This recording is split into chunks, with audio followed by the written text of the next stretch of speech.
Hey everybody, Charlie Dobbins here, and this is the next one of your coaching calls. If you have any questions, just go ahead and type it in the box down at the bottom of this screen, and I will get back to you with questions right away. All right, so what we're going to talk about today, this is something that I see a lot of new students not taking into consideration. They get so wrapped up in the cash flow analyzer and trying to make the numbers fit what they're looking to do, but at the same time, they're forgetting that they may have the possibility of making money other ways on a particular property. And so therefore, I want to make sure that you understand 6 ways that I say you are able to make money in the multifamily business. There are probably more, but this is the 6 that I just want to touch upon to make sure that you take these into consideration whenever you're analyzing deals. So, having said that, of course, let me start with my disclaimer. I'm a lawyer. I'm not your lawyer. Get a lawyer. Lawyers love LegalZoom. If you don't know, if you haven't heard that mantra yet, go back and watch some other of my coaching programs. Okay, so let's start with the number one way to make money in multifamily. Obviously, rental income. That's the people paying you. Now, obviously, the only way you're going to make money with rental income is if you're profitable. So you've always got to take that into consideration. Um, when you're looking at these deals, rental income drops down to the bottom line. It comes, it creates other revenue streams as well. But I want you all to think initially that everything is driven off of the rental income. If you don't have the rental income, you got no money coming out of this property. Okay.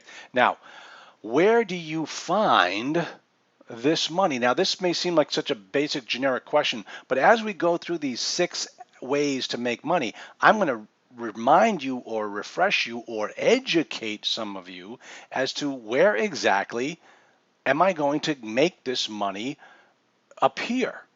Because I've noticed that some people don't know, okay, well, you say I can make money here, but I don't understand where that money is going to be coming from. Well, I'm going to explain to you throughout the course of this discussion. Now, so obviously rental income is all generated by the leases. If you want to see where this money comes from, you go right to the leases. That's the contract between you and the customer. Okay? Now, number 2, what's the second way to make money? Acquisition fees. Now, this is where everybody gets so excited about doing these syndicated deals because they build into the deal an acquisition fee.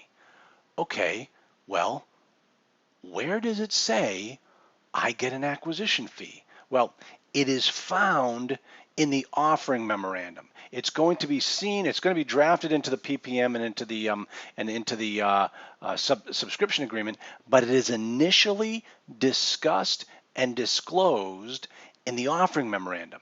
All right. So that is where your investors will see that part of the money that they're putting into the deal is going to go in your pocket for putting the deal together. That is essentially what an offering member, what an acquisition fee is all about. Okay. Now, question I get all the time is, well, how much can I get? Well, typically it's 3%. That seems to be the standard fare. I know Dave Lindahl, as a matter of fact, most of you people know this, but he set up a fund and he put a 5% acquisition fee in there. I don't think the fund did all that well. I know Dave did very well because he had built in a 5% acquisition fee. Is that highway robbery? Well, you know what, folks? It was disclosed and people still invested in the fund.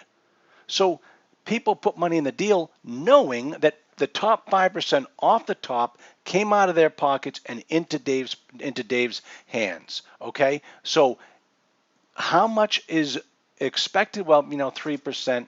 I've done deals where there's been no acquisition fee. I've seen, as I said, 5%.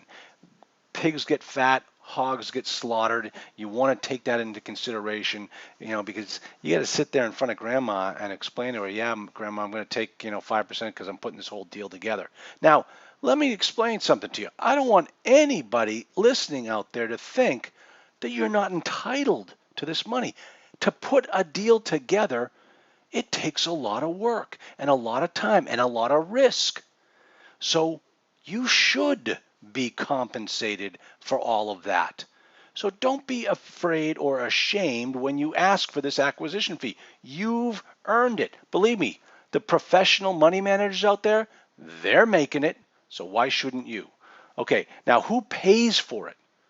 Now this is key. The people that pay for it are your investors. Okay, so I'm often amazed at some of these new investors who look at it and they say, well, where does this money come from? How do I get it? Well, it comes from all of the people who, if you need to raise $1 million and you're going to get 3%, well, you're going to get a check for $30,000 at the closing table. 30,000. Wait, is that right? That doesn't sound right. If you need to raise $1 million, let's say it's a $5 million property. And remember that percentage is off the purchase price, not off the money raised. So if you need to raise $1 million, you got to realize your 3% acquisition fee is on the $5 million purchase price. So you're going to get $150,000 at the closing table for putting together this deal for a $5 million property. Okay? So where does that $150,000 come from? It comes from the $1 million raise that you have to do. So that means that if you need $1 million to close just to buy the property, you're going to have to raise $1.15 million if you're going to see your acquisition fee. So a lot of new investors will get to the point where, I need $1 million to close, but I'm doing a $1.15 million raise. And they know that other $150,000 is going into their pocket. So they'll get to the $1 million raise, they'll close on the deal, and then they'll continue to raise money to get that $150,000 in that's going to go right into their pocket. And there's nothing wrong with that. There's absolutely nothing wrong with it as long as it's fully disclosed. Okay? So your investors pay for that money. Now, here's the thing that you need to understand. I see this so often. The acquisition fee is usually the last payment to be funded. In other words, if your money raise is for $1 million and $150,000 of that $1 million is your acquisition fee, well then what happens in that case is you're going to raise $850,000. You're going to close on that deal and you're going to go back out to your investor pool and raise another $150,000 so it ends up in your pocket. It would be great in a perfect world if at the closing table you got to walk away with your acquisition fee. But sometimes if the money isn't there, you go and you close the deal and you make your money on this deal all the other ways. And sometimes you have to pass on the acquisition fee. Or what you could do is if you have to pass on the acquisition fee initially, you get it when you sell the property. And I'll explain, I'm not talking disposition fee, folks, so don't jump ahead of me here. You pick up your acquisition fee at the closing table when you sell the property because you disclosed that you were entitled to it on day one and you never got paid for it. So that's another way that you can make sure that your acquisition fee is going to be collected, okay? So that's what I mean when I say it's usually the last payment to be made. Now, let's talk about number 3, company distributions. Well, remember, we're starting a limited liability company. Company has dividends. Remember, folks, it's not a stock company, so it doesn't have dividends. If you're setting up a limited liability company, you have distributions, membership distributions. In this case, I'm calling it a company distribution just to give you an idea of where this money is coming from. Now, remember, we started with the rental income. Now, the rental income can be money off the top that comes to you right away. Well, Charlie, isn't the company distributions the same as the rental income? No, it isn't. I mean, the company distributions come from the rental income, but they have to, believe me, there's quite a long trip from the time they pay the rent until they show up in the form of company distributions, if they ever do. And I don't mean because the property is not profitable. I mean, the manager of the company is responsible for determining whether there will be a distribution. And if he says, no, we're never going to have a distribution, I'm keeping all the cash in the company, well, then you're not going to have a distribution. So you can have great rental income with no distributions, okay? So that's the thing you want to keep in mind. Now, where do you find this money? Well, you find this money in the operating agreement. It's always fully disclosed in the operating agreement. So remember, when you're going out there to raise money for your investors, they have documents that they need to sign in order to get into your deal. Now, one of the documents that they're going to sign is the operating agreement. They have to sign the membership form of the operating agreement because they have to become members of the company. And the only way they become members of the company is if they meet all the requirements of membership and they sign the document.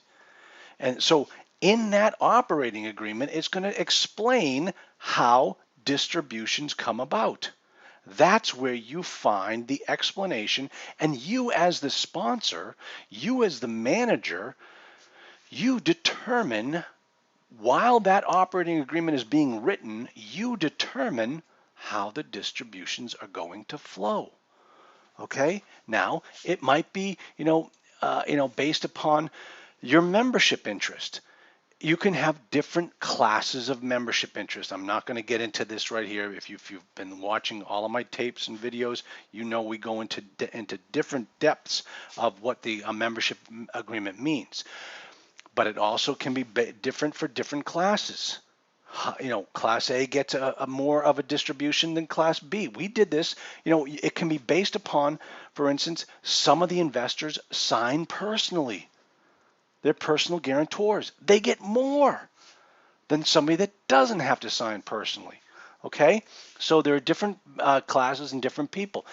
And not only is it based upon the profitability, but it's also based upon the manager's discretion. Like I said, if the manager determines that they don't want to make a distribution, the membership is not getting any money in the form of a membership distribution.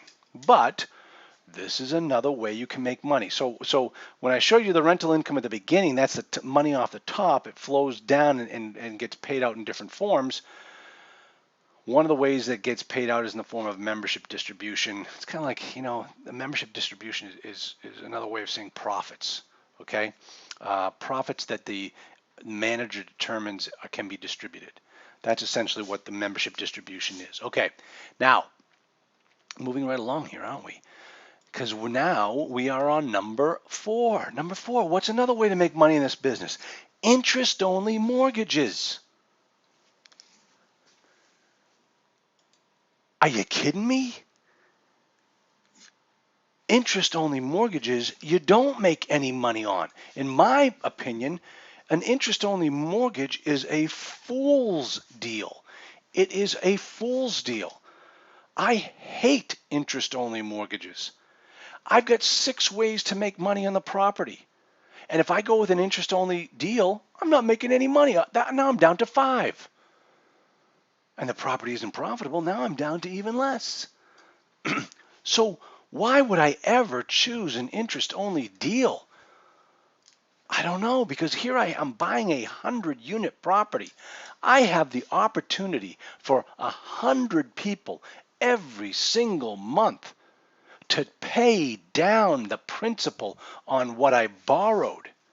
So that at the end of 20 years, let's say, these people have paid off my note for me, and it didn't cost me a dime. Is that another way of making money on a deal? You better believe it. It is the best way. It's a powerful way. But if you purchase an interest-only mortgage, it is not available to you. All right? Now, let me talk to you a little bit more about interest-only mortgages. You pay down the mortgage as much as you possibly can, as fast as you possibly can. If you can go with a 20-year amortization over a 30 and the numbers are still good, go with the 20. Pay that thing off as fast as you can.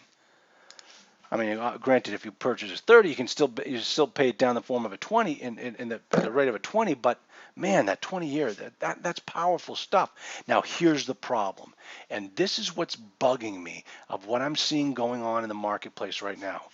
I am seeing more and more of my students bringing me these interest-only deals that 3 to 5 years ago would never have been shown because no lenders were doing interest-only loans.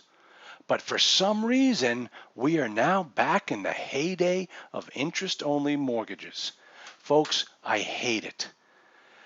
It's Armageddon all over again. Here's why. Back in 2007 and 2008, you could get interest-only mortgages no problem. First 3 years interest only, first 2 years interest only. You would go out there and you'd grab that type of a mortgage because the numbers worked. Because the numbers you were finally able to make the deal happen because you took out an interest only. If you amortized any portion of the debt, well, then you didn't have enough money to meet the debt coverage ratio, and we had to pass on that deal. So the banks were looking to make as many deals as they possibly could, so they started coming out with interest-only loans. And guess what happened? When they thought that the market would just keep going up and up and up and these interest-only loans would be no problem, the market tanked. And we couldn't refinance those mortgages, and those properties went back to the banks. And now, once that happened, you couldn't find anyone to offer you an interest-only loan because that was too risky. The market was too crazy. Fast forward 8 years. Fast forward 8 years. And what am I seeing my students bringing me all the time? But interest-only mortgages. Folks, I'm scared. I'll put it here now. I'm scared. Because if banks can only make their numbers of putting more money out on the street by getting back into risky underwriting, we're going to have a repeat of 2007 and 2008. And this is the trigger for me, seeing these types of deals. So, folks, don't do interest only. If the deal doesn't work when you're amortizing it, you're paying too much. If the deal doesn't work when you're amortizing it, don't do the deal. All right? So that's what I mean when I'm talking about interest-only loans. No, what I'm really saying is that the fourth way to make money in this business is to amortize your debt, to pay down the principal, to have your tenants pay down your principal a little bit every single month. That's the fourth way to make money. Interest only, forget about it. Forget about it. And if you bring me that type of deal and you want me to look at the numbers, I cringe. I cringe because I want you to do this business the right way. And the right way is to take it slow and steady and do good deals. And if you have to take risk, you got to ask yourself, do I really want to be in that business? Remember, all business is risky. It's your job as a business owner to minimize the risk that's inherent in your business. When you take on knowingly more risk, you're really being a smart business person. Don't do it. Okay? So, next, hope that was helpful to all of you. A little passionate there. You kind of got a sense of what how I feel about these things. Okay, next, number five. Number five, property management fees. I mean, you might think to yourself, wait a minute, that's another way to make money? Absolutely. Absolutely. Where do you find it? You find it in the property management contract. Now think about it for a second. Every big property owner I know manages their own properties. Nobody loves their baby as much as they do. Nobody can control what's going on in their property as well as they can. As much as these guys are out there telling you, oh no, it's easy. All you got to do is put it on remote control. Everything's going to be fine. No, it doesn't work that way. You've got to manage your business every single day. You can do that from your yacht down in the Caribbean. I guarantee you can, especially nowadays. Everything's on the internet. Yardi Voyager is a fantastic property management system, and you can look at it on the internet. You know exactly what's going on in your property. And I can show you ways to set your business up so you can manage it from a pub in Ireland. But you got to look at it every single day. If you don't look at your property every for 90 days, you won't have a property to look at. That's how fast these things can go down. It's a business. You've got to run it like a business. Believe me, that's exactly what has to happen. All right, so all large property owners that I work with own their own property management company. Sometimes, if you got a bad deal, or you get the property just isn't working out the way it is, or your expenses are too high on a particular month, like it's 110 degrees and you get an all bills paid property down in Texas, and you're listening to those air conditioners burn every single month, go crazy, and you know you're not making a dime that month in profit. If you own the property management company and you have that contract, that property management fee comes off the collected rent right off the top, and it goes right into your pocket. So sometimes it may be the only way you're going to make money on a bad property is by having the property management contract. Don't poo-poo this. Don't say no to this. Folks, it's not hard to set up your own property management company. I'll show you exactly how to do it because I've done it. What you're going to need to do, though, and this is something you have to visualize. Well, I do. That's how I see all these things. You've got to create a separate entity. You've got to create a property management company. Like when you go out to start this, you buy this deal, and you create a company, an LLC, with all your investors that's going to own the property. That entity is not going to be the entity that owns the property management company. You're going to create a separate entity, predominantly for protection, asset protection purposes. You're going to create a separate entity that is the property management company, and there will be a legitimate contract between the two, between your new property management company and the company that owns and operates the property. You don't want to blur the lines. You want to keep those two things separate. If somebody screws up on with the property management company, that you don't want to be sued by the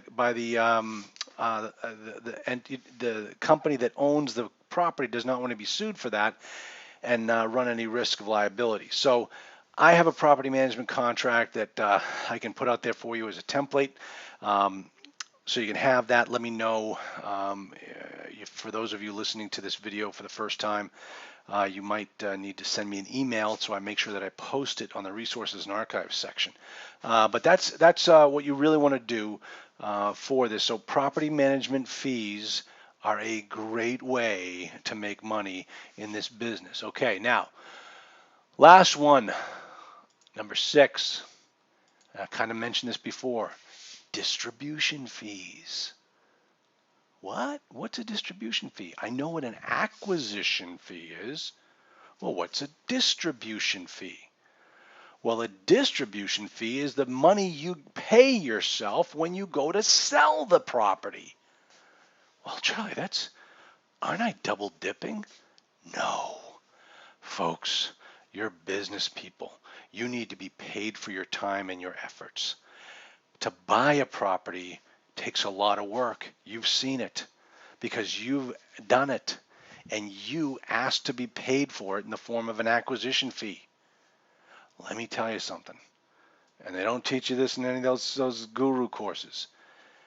To sell a property takes an awful lot of work also. So pay yourself for your time and your efforts. Remember, you're selling this thing 7 years from now, or 5-7 years from now. Your acquisition fee is long since gone. Little Johnny went to college on that. Now you're going to sell this property, and you want to get paid to sell it because you've got to prepare this thing for sale.